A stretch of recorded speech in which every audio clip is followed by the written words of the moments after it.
Hello everyone. In this video tutorial, we'll see the digital circuits and its basic concept. It's in the series of our first unit of digital logic family.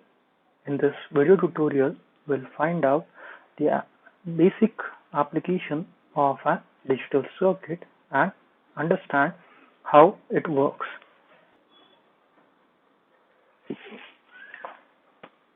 So let's get started with the digital circuits. As I have said, today's objective is to understand the basic concept of digital circuits.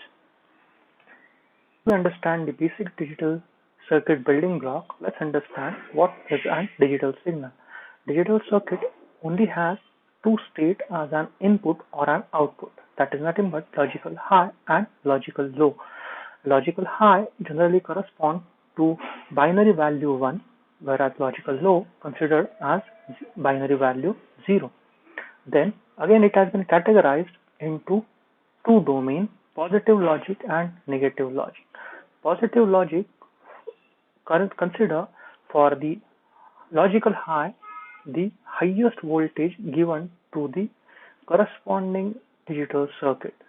In this case, in the case of TTL, it becomes 5 volt. In the case of the CMOS family, it becomes 3.5 or so on. Whereas for logical low, it considers the 0 volt or the lowest voltage possible for the logical low or 0 value. Whereas on the contrary to this, in a negative logic, you'll observe for logical 1, the voltage are close to 0 volt, whereas for logical low, the voltages are corresponding to the highest possible voltage. In this case, it is 5. There are two profiles I have drawn over here, A and B. A corresponds to the positive logic voltage, whereas the B corresponds to the negative logic voltage profile. This voltage profile is for the TTL, that's why it ranges from 0 to 5 volt. As you can observe in A, the 0 to 1 volt, it's considered as logical 0, 3.5 to 5 is considered as a logical high.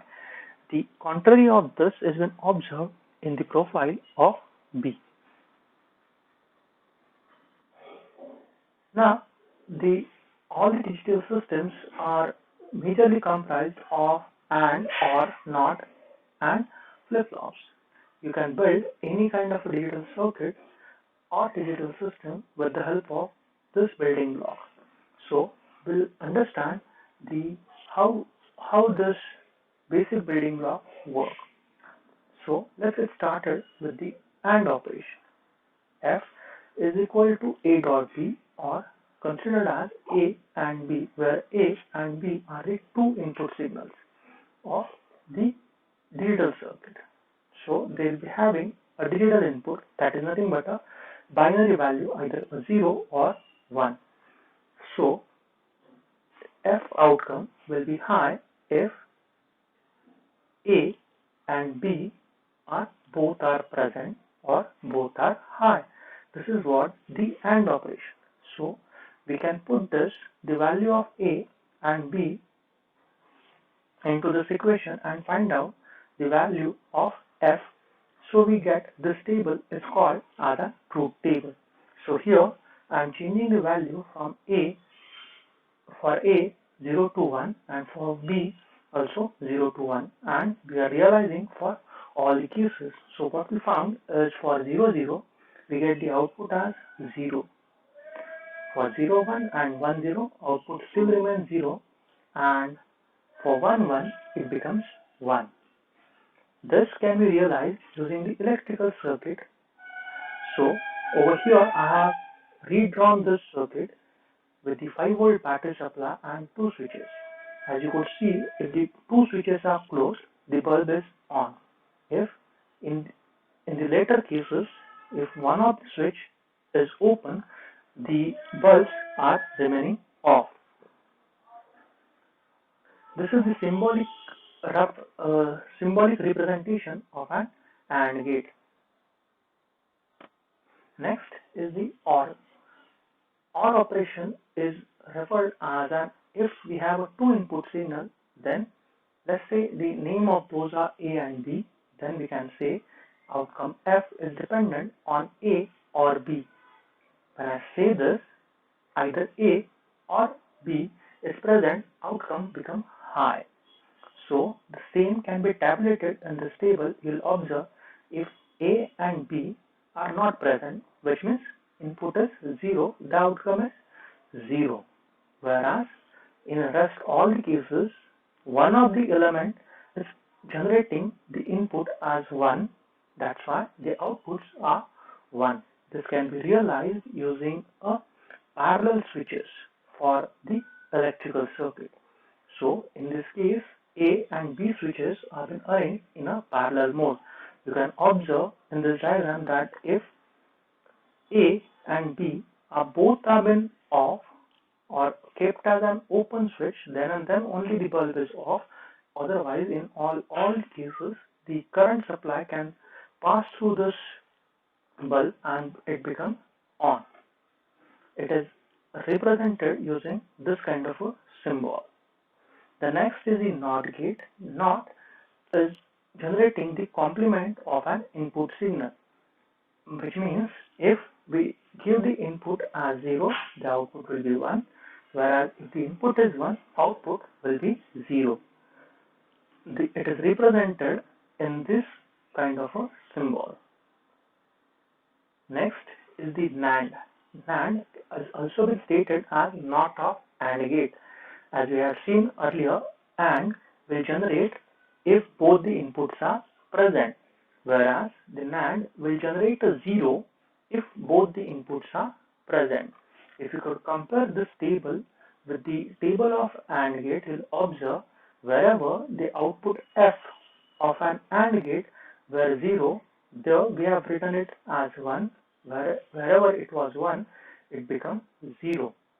It is represented as A dot B whole dash or A dot B whole bar. Represented using this symbol, the output of NAND gate is high if at least one of the input is low.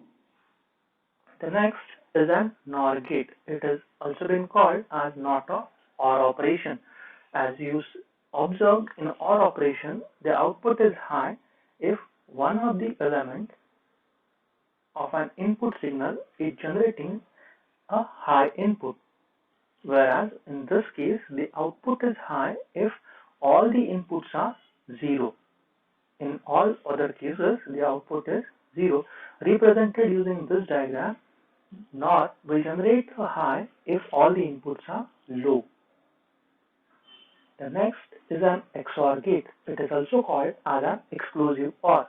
It generates a 0 when the inputs are having a same configuration. That is, if we have a two inputs A and B, and if they have the same configuration, that is nothing but 0 0 or 1 1, then output is 0. In the rest all the cases the output is 1. This is a summary sheet of gate which we have learned in this tutorial. You can take a screenshot and utilize this for the further operation. Now let's understand that how we can use this gates of a digital circuit into a real life example. Let's say in a chemical factory, the chamber wall is to be released. If it gets heated more than the temperature T, the chamber pressure is more than pressure P, then we can use a digital circuit to solve this problem.